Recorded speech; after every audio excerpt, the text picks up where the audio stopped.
Hi, I'm Debbie, and welcome to Divine Destiny with Debbie. Today we're reading for October 7th, 8th, and 9th, Friday, Saturday, and Sunday. Now, if you're new to my channel, what you want to do is, I would hope you watch the introduction at least once, but this will be tagged on to all the videos in the beginning. If you want to go straight, or if you're a cross-watcher and you want to go straight to the readings, then go right down there. There's a timestamp in the description, and you can just bypass this. Watch at least once though, please. Anyway, you know that when I'm doing the weekend, I use my Radley Valentine Angel Tarot cards, my John Holland Psychic Tarot and Oracle cards. I will pull one also from my Doreen and Grant Virtue Angels of Abundance. That's fairly new. And of course, my Emily Anderson Crystal deck. Now, for this introduction, what we do is we look at the world, the universe at large, and I will be using my Waite Rider Traditional Tarot and my Colette Baron Reed The Good Tarot. Now, I have prayed, meditated, and infused all the decks with Reiki energy. Just remember though, this is a general reading. It may or may not resonate. Take what you like, leave the rest. I'm an intuitive channeler. I open myself to higher power. Whatever the words are, I try not to get too much in the way of it, okay? So higher power to me is God, Source, Holy Spirit, but to you, it may be somebody or something different. That's okay. Anyway, so what's going on here on the 7th? Just to kind of just do what's going on in the world. Mercury, which is in Virgo, will be trining, which is a good position with Pluto that still is retrograde in Capricorn. However, Capricorn is going to be going direct, and so what's going to happen is it is stationary right now. So Mercury is the planet of fast actions, fast energies. There's a lot of communications that comes with Mercury. Mercury likes to be in Virgo. That is a Earth planet. Capricorn is also an Earth planet. Pluto has been reconstructing it's been in a reconstruction mood since 2008 when it entered into Capricorn. So it is reconstructing a lot of things in the earthly realm. So the two of it, so you might hear some communication. We might hear something about what Pluto is doing. They're in a good position. They're liking each other. So the news may not necessarily be so harsh as it might be something that's very welcoming. However, on the 8th of October, that's when Pluto starts to go direct. Again, it's a stationary direct. It's almost like Pluto is just sitting there right now, and it's just kind of playing in its Capricorn world, and it's kind of deciding how we're going to reconstruct, because Pluto has had a lot of destruction in the world of Capricorn, and now because Pluto will be going into Aquarius soon enough, 2023, it goes back and forth a little bit into Aquarius, and that's going to be all about the reconstruction of our thoughts and how we look at things and how we think about things and how we learn. So that's all up here when it starts doing that. Capricorn is with what we're doing with our hands, what we're doing with our lives. It's very tangible reconstruction energy. So on the 8th, it's going to go direct, but it's called stationary direct. So it's just kind of sitting there right now. On the 9th of October, we have a full moon in Aries. Now, this full moon will also be playing with some of the planets too. So the full moon will be in conjunction with Jupiter, which is retrograde in Aries. So that's a really positive source. It's a really positive energy for us. It is sextile with Saturn and Mars. Saturn is retrograde in Aquarius. So sextiling it's just kind of a, like a here or there. It's not necessarily really forceful, but it's not bad at all. In fact, it's kind of like a buddy that maybe you haven't seen for a while. However, the full moon in Aries will be squaring with Pluto in Capricorn. So that's where Aries is going to try to get Pluto to make some moves. It's kind of like telling Pluto, hey, you know what? We're done with a lot of this garbage. Start doing the reconstruction part on the physicality part. So It's going to be, but we don't know how Pluto's going to react to that. We don't know how Pluto is going to be. Is Pluto going to go along with that Aries energy? You know, remember we had the new moon in Libra, which is all about balance, and then we have this fiery Aries moon. And remember, it is, even though it's, you know, sextile isn't necessarily a strong partnership, it is still a partnership with Jupiter also in Aries too. So Aries wants good stuff. Aries wants stuff to start changing for the positive, and it's trying to push Pluto a little bit more into making some better changes, okay? Better choices. Pluto, it's time for you to make some better choices. So the full moon will be in Aries, in October 9th. That will be at 4:54 p.m. Eastern Time. And then it was interesting, Pluto goes direct at 5:55 p.m. Eastern Time also. So there are some fives. So that could be some change. Either way, these are some strong energies, and it could either be something very positive or it might be something that's just not darn too pretty. Okay? Anyway, let's see what we've got going now. Let's go on and see what we have with the Waite Rider Tarot. What do we have from our higher power for this weekend, and especially with the full moon? And regardless of what the full moon is, and regardless the energies that try to square it or oppose it or try to rough it up a little bit, it is still a great time to release, relinquish, and request. And the more we put out the positive energy, the more that gets picked up also. So, like I said, release what's, or I've said in the past, release what's no longer needed, release what's holding you back, relinquish what's no longer needed, and request the good stuff, because good stuff it's okay to ask for. Okay, we've been kind of conditioned not to expect miracles, and to me, miracles happen all the time. So let's see what we've got here. Remember, anything reversed has stronger energies. For me, let's see what we've got. So now we have a 3 of Cups. So the number, and it was reversed. Now this is a celebratory energy. This is something like good things are happening. Things are moving. It's an emotional energy here too, because Cups is our Aquarius. It is our Pisces. It is our Cancer. It's also our Scorpio energy. We're about to turn into Scorpio. Scorpio is the next season. Neptune is still retro in Pisces, so it's going deep and looking into our subconscious. What is it that we've been wanting? But this is, again, so this is Cups. This is 3. 3 has celebratory energy, creative energy, and it's the power of 3. So power of 3 energy is not a bad thing to do, especially around the full moon. So get a couple of buddies, get a couple of friends, and really put out the positive energy. And you can do with the full moon 3 days before, 3 days after. All of that does have an effect. But this is celebration. This has things coming to a better positioning.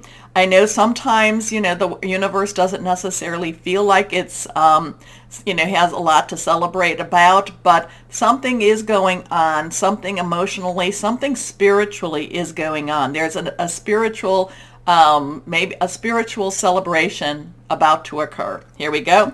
Next card is, now we have a 10. So 10 is a transitional number. We have a 1, new beginning. A 0 is God's source energy. But transition means we're moving on. We're moving. We're making some changes here. And the Wheel of Fortune this is a major arcana. So this is a very high universal card.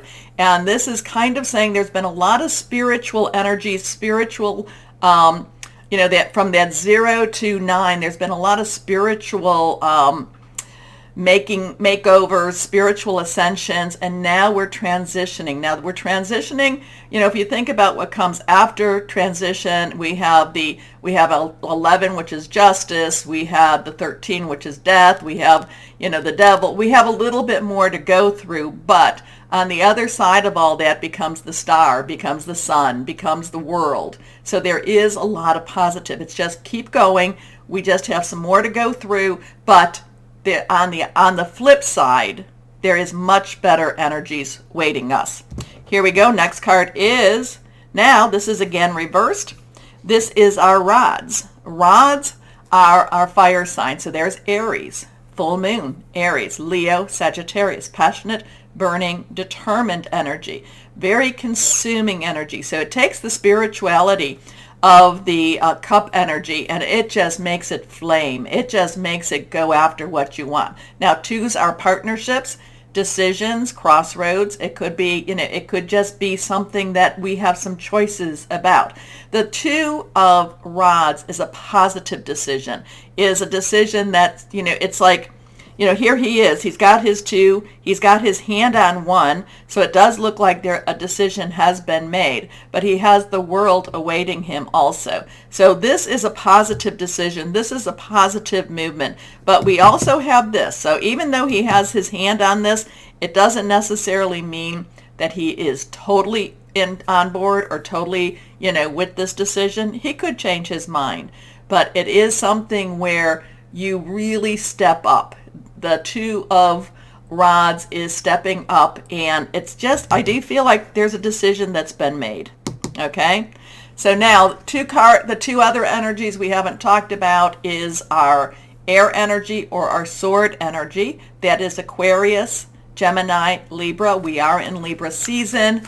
Lots of stuff going on with Gemini. Mars is in Gemini right now. It is direct for the moment, and we have Saturn, which is direct for the moment. It will be, switching over to, I'm sorry, it's retro. It will be going direct pretty soon. Anyway, an Aquarius is our thought processes, our making plans, our thinking things through. Also, it could be about messages received. And then we have our Pentacles or our earth energy, and that is our Capricorn, our Taurus, and our Virgo energy. And all of them, Mercury in Virgo, Uranus is retrograde in Taurus. It's been there for since 2018, I think it was. I think we talked about that. It'll be there till 2024. And then, of course, we have the good old Pluto, which is just sitting there right now in Capricorn. So let's see what we have. One card here. So here we go. Okay, we have the Queen of Water. Now, all the court cards have dual energies. So one is the underlying energy, so such as the Queen. The Queen's underlying energy is water or cups, okay, emotional, it's fluid. This is also water energy. So Page would have the underlying energy would be Pentacle, earth energy. It is, Page is very adventurous and wants to start on new beginnings. Knight's underlying energy is fire energy, or so it would be the rod's energy, and their underlying energy. While the Page wants to start, the Knight is like, okay, let's go get them. The water energy is emotional, caring. It's very spiritual energy. And then, of course, the King has the air energy. So this is water. This is cups. Very emotional time. So this would be a time that just really, you're going to really want to watch. You're going to want to watch your emotional energies, okay? I have spoken about energies as almost like a currency, so you really want to make sure you're not spending it foolishly. You're not spending it on something that's not going to give you a really good return. So I know that we don't have any earth energy in here. It's water. So the Queen, though, is very caring, is very loving.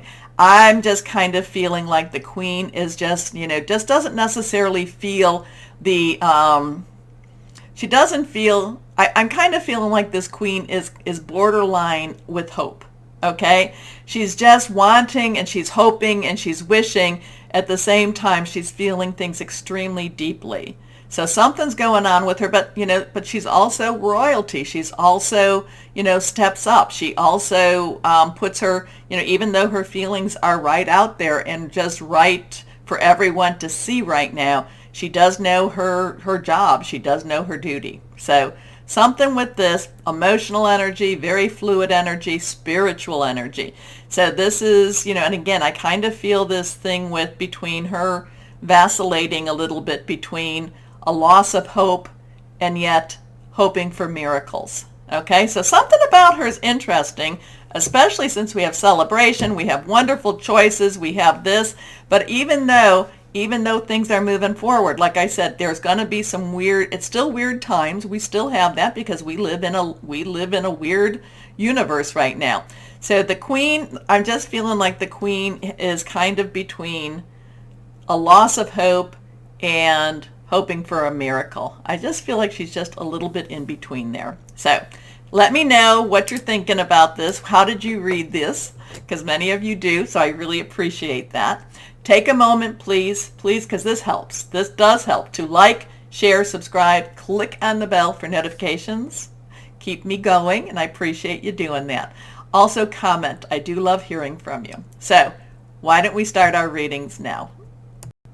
Hello to my Aquariuses. So let's see what we've got going on for this interesting week. You know, Pluto being, stationary right now, I kind of feel like it's got a little shovel. It wants to start digging, but it's just kind of watching and waiting. Just feel that way. And then, of course, what is it? Saturn, a little bit later in the month, will be stationary also. Interesting times, isn't it? So let's see what we've got for my Aquariuses. I am getting a lot, I am getting a lot of truth energy coming around. Let's see what that means for you. Let's see. 1, 2, 3. And if this is just more of a air energy going, but yeah, truth be told. Truth. Okay, this one and this one is reversed, so strong stuff. Let's see what we've got here. First card is, well, the Ace of Water. So we have a new beginning, a new start. Water energy, Cancer, Pisces, Scorpio. A lot of this, Scorpio energy in the South Node is about a lot of past relationships. So a past relationship, and especially since we haven't quite gotten out of the shadow of Mercury retro, a past relationship could be coming back into your life. Now, that could be a romantic relationship. It could be business. It could be a work offer. It could also be something to do with your family. But the Ace of Water is a very spiritual, it's a very loving, it's a very caring energy. And anytime you see the Ace, those are all about new opportunities, new starts. So it could be a revisiting of an old relationship, but restarting it anew too. Okay, so let me know what that means to you. But the Ace of Water is falling in love or the resurgence of a relationship, spiritual growth and enhanced intuition, a new home. So let's see what we've got here. Next card is the Page of Fire. So underlying energy is our Earth. It's our Capricorn, Taurus, Virgo, but fire is our Aries, Leo, and Sagittarius. Aries has a lot of very passionate energy right now. So whatever this is, it looks like you're going for it. It looks like you want it. It looks like it's something that just charges you up. So there could be, again, yes, this could be a romantic energy, and I know everybody loves the romantic energy. I'm kind of a little like, oh, just get me moving, please. So there could be this romantic but new start, new initiative, and that page just wants to fire up. That page just wants to start. That page wants to go after it. So it is a good weekend, with the full moon, even though it's a little bizarre with Pluto just standing there. It is, not necessarily doing anything positive or negative. It is a good time for you to start that relationship, or for you to at least investigate and learn more about that relationship. Here we go. Outgoing, creative, confident, mischievous. So you could have a little fun with this too. News of an exciting new endeavor. Use your originality and ingenuity. So I kind of see you being a little mischievous and having a little bit of fun. And if they can't handle that, then they're not the right fit. It's not the right fit. But so I kind of feel a little teasing energy right here. And like I said, if they can't handle it, then it's not the right fit for you right now. Okay, next card reversed. Here we go. Well, the 6 of Earth. So 6 Earth energy is our money energy again. It's our Capricorn, Taurus, and Virgo stuff. And like I said, Pluto is just sitting there right now. The 6 is a number of man. It's the energies you put into something. So you have a 1, 6, 6, 1. So it's the energies you've put into it. The 6 of Earth is unexpected money, is unexpected resources. And so, so maybe this is that job. Maybe this is a second job. Maybe this is something that somebody comes back to you. Maybe you left a job and they come back to you and want to offer you more money to go back to the job. So that, it could definitely be there. Or it could be that, if this is a romantic energy, it could be some money there too. They say the first marriage is for love, second one's for money. Anyway, just putting that out there. Not saying that's happening for you, but this is unexpected money. This could be an inheritance. This could be something that all of a sudden, or maybe the money frees itself up, okay? Or maybe there's a loan that's been paid off. Maybe there's something that, because you paid off a loan, now you have an extra couple of $100 a month to to pay on other things. So this is the exciting one. This is the one that just feels very, very excited about the changes, very excited about what's going on with this life. So, the page wants to just jump in. The 6 of Earth, if you do have some extra money, I'm not going to tell you to go out and spend it, okay? Maybe you want to just kind of spend a little bit of it. Here we go. Gifts of money, time or effort, new career opportunities, receiving a loan, or paying off debt. So I like all of those cards. I love all those cards for you, my Aquarians here. But that Ace of Water and the Page of Fire is a new opportunity. It's a new relationship. It's a new partnership. And the Page of Fire is really excited about it. Okay. Oh, well, there we go with that one. So now we have the 2 of Cups, or the 2 of Water, and it is reversed. So 2 has a partnership, has a choice, has, coming together. And this is all about spiritual union. This is about coming into a wonderful partnership with whoever that is for you. Is that a romantic partnership? Is that meeting someone that just lights your fire? This is a good weekend for that. This is a good weekend for that. So, I do like the union. I do like the cup. There's a consecration to this. There's a blessing to this energy here. You've got the Ace, 6, 2, 2, 6, 1. But that Page of Fire gets me so much. The Page of Fire is so excited about this. It's like, oh, yes, yes, yes. Let's do this. Let's do this. Let's do this. So let's see what we have here with the Angels of Abundance for our Aquariuses. Angels of Abundance. What do you have here with this? Because there's definitely a very spiritual, a very romantic, a very intimate relationship energy going on here. And, it's that 6 of Earth. I don't know. That just, unexpected money happening. So, just interesting with that spiritual union. All this is very, like if this was somebody coming in asking me if they were going to be meeting that special person in their life, I'd be saying, oh yeah. Or if that special person was going to ask them a special question, I'd be saying, oh yes. But, like I said, could also have something to do with your job, your career. It could also be something that you're just totally committed to. Here we go. Let's see. Wow, this goes with the 6 of Earth. Successful funding. Interesting with that one. Your idea is divinely guided and supported by the same infinite wisdom of God that gave you the idea. Do not allow money concerns to prevent you from turning it into reality. Crowdfunding, partnership, and other investments are available to help you. Well, this one, again, I don't do financial advice here, but if you've been, if you're thinking of starting something up, again, this is unexpected money. Okay, let's see what we've got. So it's kind of there's a heart's content here. There's something very exciting going on. There's money coming in, money stabilization, and we've got 2 cards that fell out. So here we go. First card, reversed, ametrine. Ametrine. This is amethyst and citrine. Spiritual guidance, angelic realms, clears stress, truths revealed. And your next one is onyx. Well, I always love a good, any of the black stones. I love them. Onyx is seeing the future, responsibility, stamina, self-mastery. So, my Aquariuses, I don't normally go down the romantic route for you, but what did it mean to you? Let me know. Let me know down there. Comment. As always, like, share, subscribe, click on the bell also. But as always, my Aquariuses, know that you are loved, stay shining, and be blessed. Bye-bye.